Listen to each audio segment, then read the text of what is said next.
Sadhguru Jagi Vasudev is a realized master, mystic, and yogi.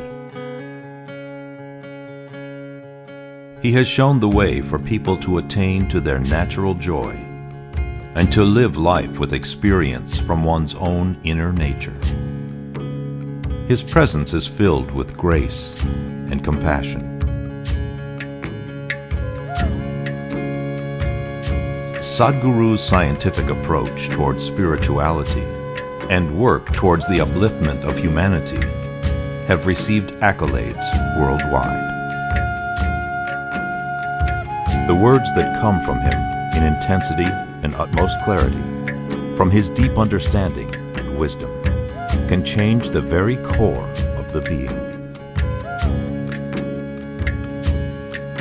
Belonging to no particular tradition, Sadhguru incorporates what is most valid for the modern person from the spiritual sciences.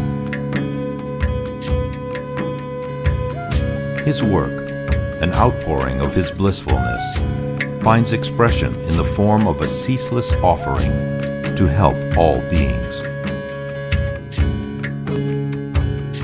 Available to all who are willing, Sadhguru's life is an invitation to the divine through individual transformation.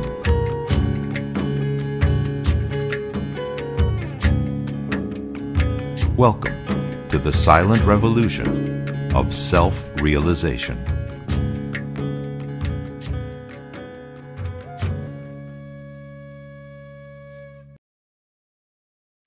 The moment we are born as human beings, somehow our lives got complicated. If we had come here as any other creature on this planet, life would be very simple: eating, sleeping, reproducing and dying one day.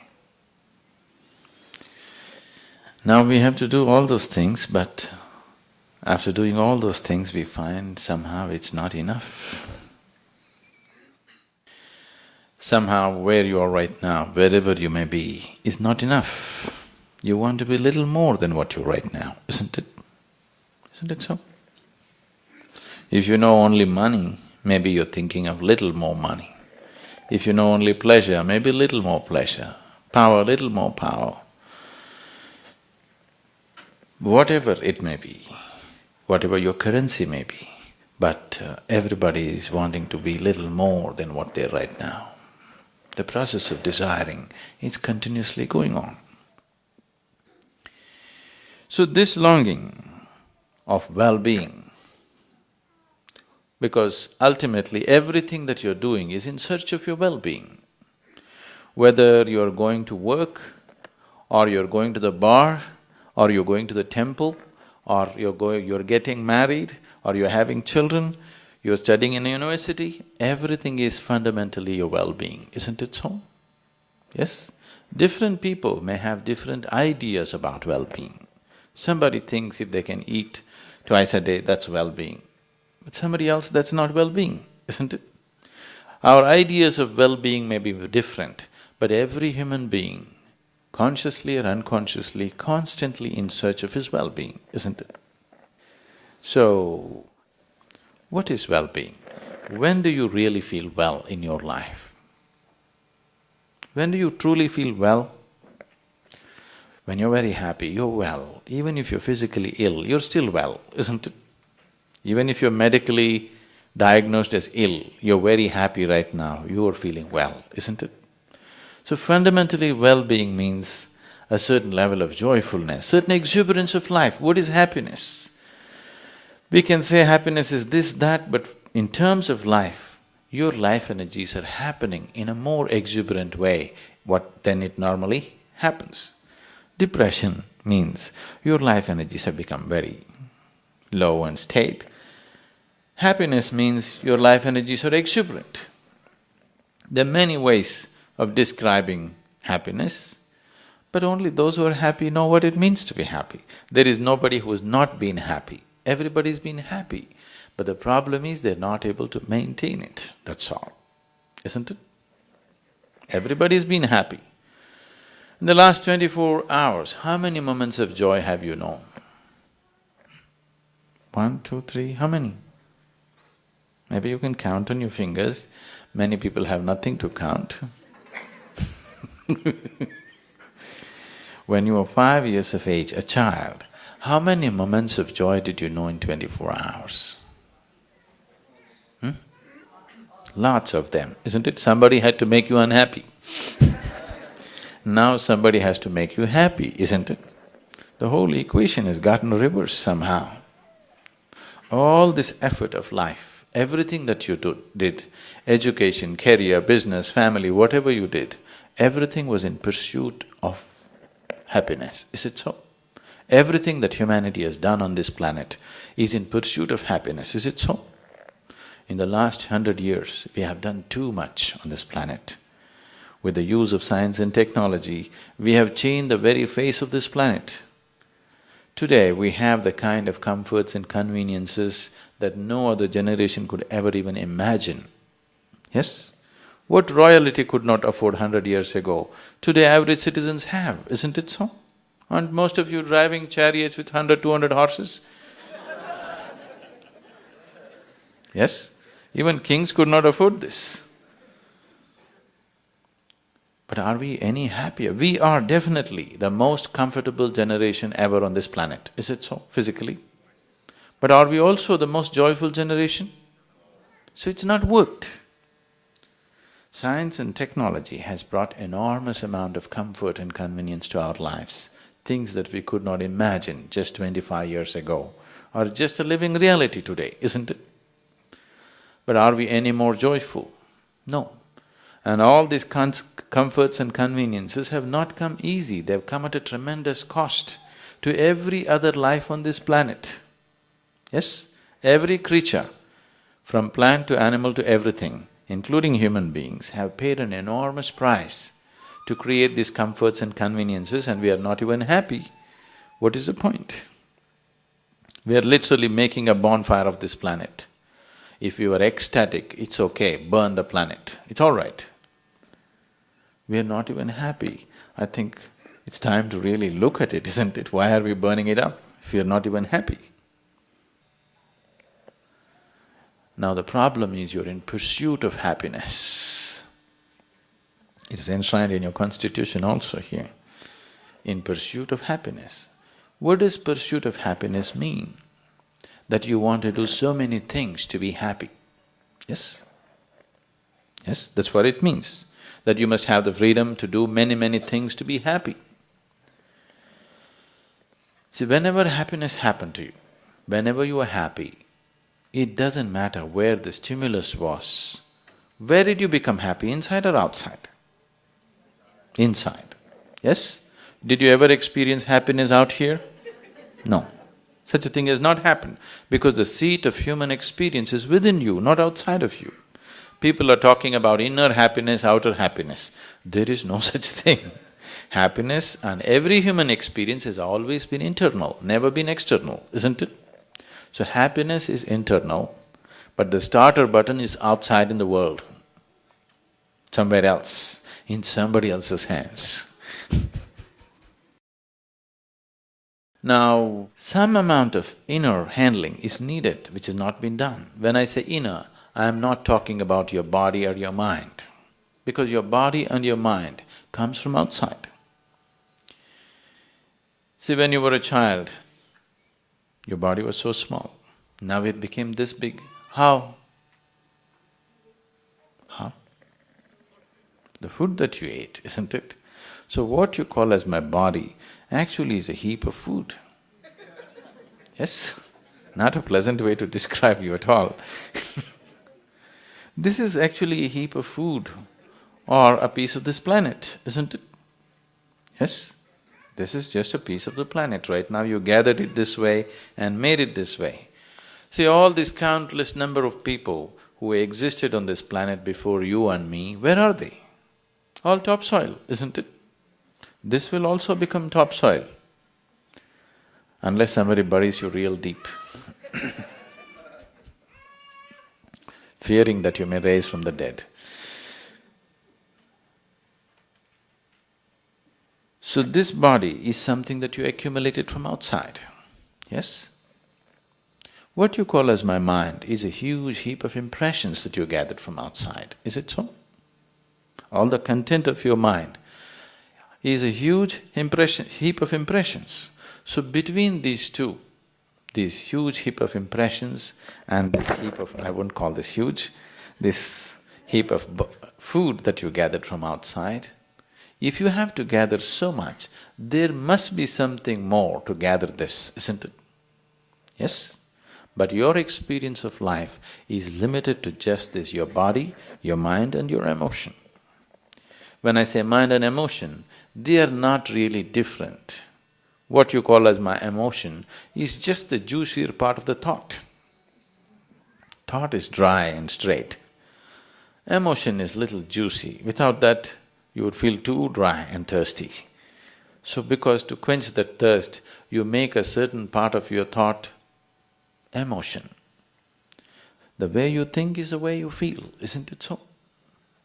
Yes? Right now you think this is a wonderful person, you have sweet emotions towards that person. Right now you think somebody else is a horrible person, you have ugly emotions towards that person. You cannot think he's a horrible person and have sweet emotions towards that person, isn't it? You cannot think this is a wonderful person and have ugly emotions towards this person. The way you think is the way you feel. People think they are different simply because emotion has a certain amount of drag time. See, today you thought this is a wonderful person, tomorrow morning your thought told you this is a horrible person.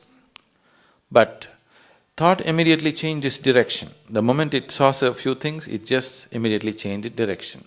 Emotion cannot change its direction, it has its own drag time, it still continues. But after 3 days, emotions will also change. Maybe 3 days or 3 years, how long you take, it's different, but it will change, isn't it? It'll catch up with your thought or no? It does. Emotion is more fluid, so it has drag time, you can't gather it immediately. Thought you can gather it immediately and redirect it this way. Emotion, you can't gather it immediately, it spills all over the place, it takes certain amount of time to gather it. So your thought, your emotion, your body, everything has been gathered from outside. So what you have from outside, you can gain, you can lose, isn't it? You can gather it, what can be gathered can be lost, isn't it so? And it will be lost. Either in the course of life or in the process of death, it will be lost. And when you constantly live with something that is going to be lost and that can be lost any moment, naturally you will live a very unstable and insecure life, isn't it? Just see how much of your life has been structured around your security. Almost everything that you do is about your security, isn't it so? Yes? Is it so? Please carefully examine your education, your career, your family, your children, your emotions, everything are centered around your security somehow, isn't it? When you're constantly thinking about security, when you're constantly concerned about your security, you will not walk full stride of your life. Every step will only be a half a step. You cannot let yourself go completely into the process of life. Always the question is, what will happen to me? What will happen to me is the question, isn't it? Till this problem is taken away, you will never realize the full potential of who you are. You will never find full expression either to your body or to your intelligence or to anything, till this question of what will happen to me is taken away from your life. Only when you come to this state, nothing can happen to me, whatever, whichever way life is, this is the way I will be. Unless this is brought in within you, you cannot take full steps in your life, you'll take only half steps in your life. So the spiritual process means bringing another dimension which is beyond the physical into your living experience, so that this problem of security and insecurity is gone.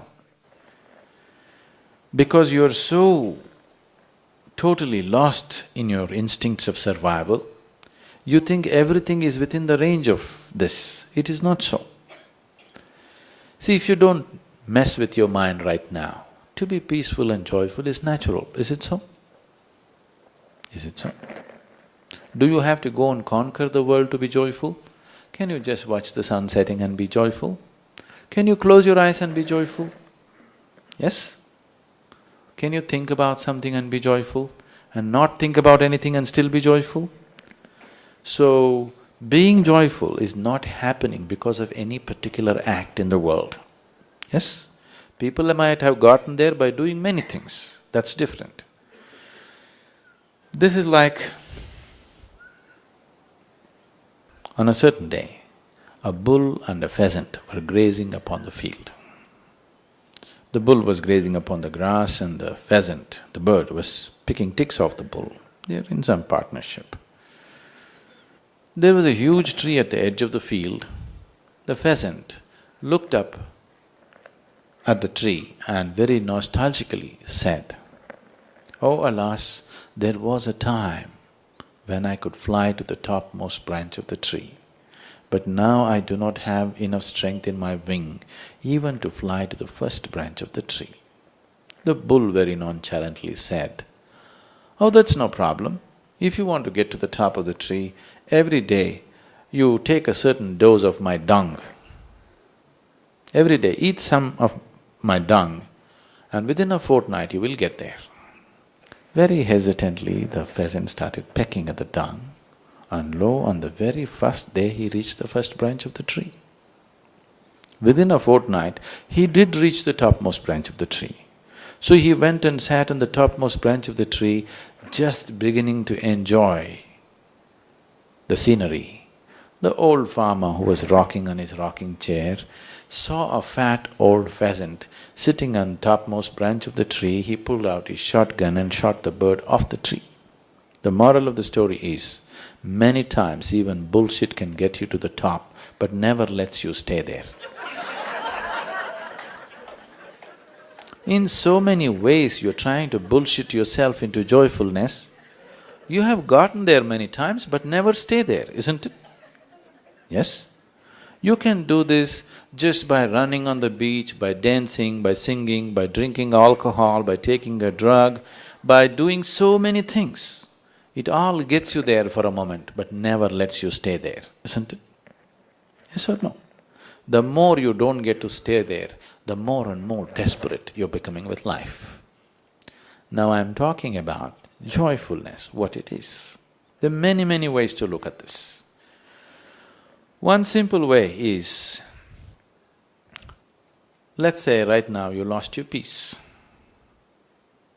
If you lose your peace, what happens with your life? First you today go home and yell at somebody at your home, your husband, your children, or your wife, or whoever is there. If it continues, tomorrow morning you pick a quarrel with your neighbor. If it continues, then you go to your office and yell at your boss. The moment you yell at your boss, everybody knows that you need medical help. Yes? When you yelled at your husband, wife, they thought it's normal. But the moment you yell in a place where there is going to be serious consequences for you, people know you need medical help, isn't it? So they took you to your doctor. Initially the doctor tries to talk you out of it, but you won't budge. So the last thing is he'll throw a pill into you. This pill is what? Just a little bit of chemicals, isn't it? If you throw this pill into you, you do become peaceful. Maybe not forever, for a short period of time you do become peaceful. It is working, that's why so many people are popping it, isn't it? It is definitely working. Maybe just for a short while, but it is working. So just a little bit of chemicals is bringing peace into you. Or in other words, peace is a certain kind of chemistry, isn't it? If peace is chemistry, isn't turmoil another kind of chemistry? Yes? Isn't joy another kind of chemistry? Isn't misery another kind of chemistry? Agony another kind and ecstasy another kind? Every human experience has a chemical basis to it. Now I'm talking about creating the right kind of chemistry within you, where to be peaceful and blissful is just natural to you. You just create the right kind of chemistry. Now, this is the way you are. This is not something that you pursue outside.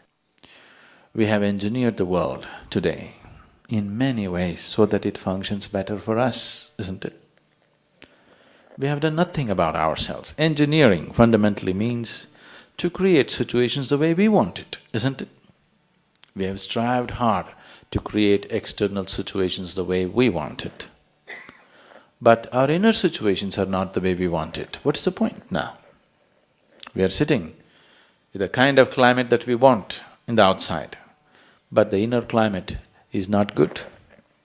This doesn't work, isn't it? It doesn't matter where you are. You are sitting in a palace or in heaven, but your inner situation is not good. Now, it doesn't matter, isn't it? Yes? People are wanting to go to heaven, why? Because they've made a hell out of themselves, obviously. See, who told you this is not heaven? How do you know? How do you know that you're not already in heaven and making a hell out of yourself? Because all the misery that you have ever experienced has happened only in your mind, isn't it so? Where is the manufacturing unit for all the human misery that's happening on this planet? California? Where is it? It's in your mind, isn't it? This mind could have been a ladder to the divine. This mind could have been a source of ecstasy, but this mind has become a source of misery for most people, tension, anxiety, depression. Why? You just don't know how to handle it, isn't it? Yes? You just don't know how to handle it. This is a miracle which has gone wrong. With the humanity, human mind has gone wrong, isn't it so? This is actually a miracle. You could use this to make anything. This moment, if you want, you can make yourself absolutely ecstatic with the same mind, isn't it so? With the same mind, this moment you can become depressed and totally lost. Both are possible right now if you're willing. Yes or no? So why has it gone wrong? This is simply because without understanding the nature of this body, without understanding the nature of this mind, without understanding the nature of how this one exists within itself, we are just trying to live by accident. We're just hoping everything will be okay. They have been telling you for thousands of years, don't worry, God will take care of you, everything will be okay, everything will be okay. Look at the world and tell me what people are going through. Your life within, how joyful you are, how peaceful you are, happens to you only to the extent you understand and only to the extent you handle it. To what extent you're capable of handling it, only to that extent, only to that depth you will know life, otherwise you will not know anything beyond that. For example, the mind, how we are handling it. Let's look at this. See, the nature of the mind is anything and everything your five senses come in touch with, your mind collects. Most of the impressions that you have gathered in your mind are unconscious. Every waking moment and every sleeping moment of your life, whatever comes in touch with the five sense perceptions is recorded. Every sound, every smell, every touch, every sight that you have gathered is all there in your mind. Some of them you're able to pull back and use, much of it you're not able to pull back. But it is functioning, it is creating impacts on you in so many different ways, all these impressions. So this mass of impressions that come in, you have no discretion about what to take in and what not to take in. Whoever comes your way will stuff something into your head and go, you can't stop it. If you say, I do not like this person, you cannot stop input from that person. Actually, you will take in more from that person than anybody else, isn't it? So your mind, in one way, is just society's garbage bin. Yes. You can take garbage bin, whatever the content of the garbage bin, you can take it and make it wonderful manure for yourself. Or you can live in the garbage bin and struggle eternally. This is the choice that you have. So what you receive, there is no choice about it. Everything that you come in touch with goes inside, but you have the discretionary power to what to use and what not to use, isn't it? That is there, but that discretion has been lost in lot of human beings, that's why they become compulsive human beings. Just see how much of your life is compulsive, how much of your life is conscious. Please look at this. Carefully observe yourself and see how much of you is happening consciously, how much of you is happening compulsively. You will see a large part of you is happening compulsively. When you're happening compulsively, you will not happen the way you want yourself, isn't it? See, there's only one problem with your life. Life is not happening the way you think it should happen. That's the only problem. Is there any other problem? Is there any other problem? This is the only problem, isn't it? Life is not happening the way you think it should happen. In the same breath, you claim you believe in God. If you believe in God, if it is not happening your way, it must be happening His way. You must be even more happy it's happening your God's way. But that's not the reality. So, world is not happening your way, it's okay. But now the problem is you are not happening your way. This is the problem, isn't it? Yes? Nobody in the world is happening your way, please see. Nobody around you will happen 100% your way, isn't it so? Yes? Nobody happens your way, it's okay. But this one person must happen your way. If this one person doesn't happen your way, you will become a tragedy. That's the tragedy of humanity. The world is not happening your way, that is not the problem. You are not happening your way, that's the problem, isn't it?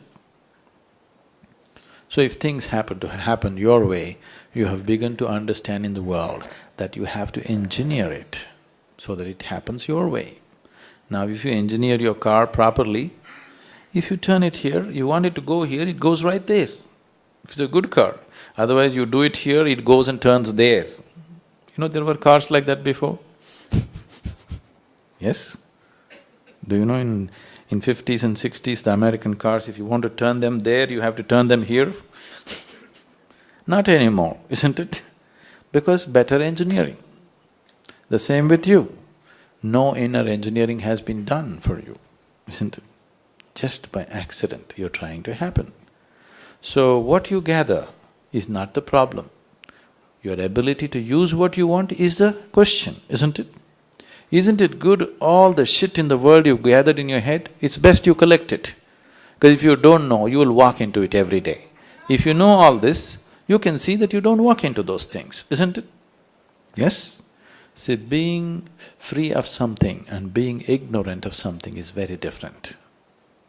Yes? You're ignorant of the ways of the world, you will bump into it today or tomorrow. You know all the crooked ways of the world, but you don't give in to that. You're consciously not there in it. That's a different thing, isn't it? So suffering is not conscious. If you're suffering in some way, that means that part of you has become unconscious, isn't it so? Nobody consciously creates suffering for himself, does he? Does he? If different levels of suffering are happening, that simply means different levels of unconsciousness exist within you, isn't it? What is conscious within you, that part of you, you will keep it the way you want it. Is it so? Is it so? Whatever is conscious within you, those parts of you, you will keep it the way you want it. Whatever is unconscious, those parts you are not able to keep it the way you want it. So all that you have to do with your life is make more and more of you conscious. If you strive to make this whole thing absolutely conscious, this will be 100% the way you want it. This one piece of life will happen exactly the way you want it. When that happens, I have absolute confidence in you that you will make yourself into an absolutely blissful human being. There's no question about that. There's no question about that.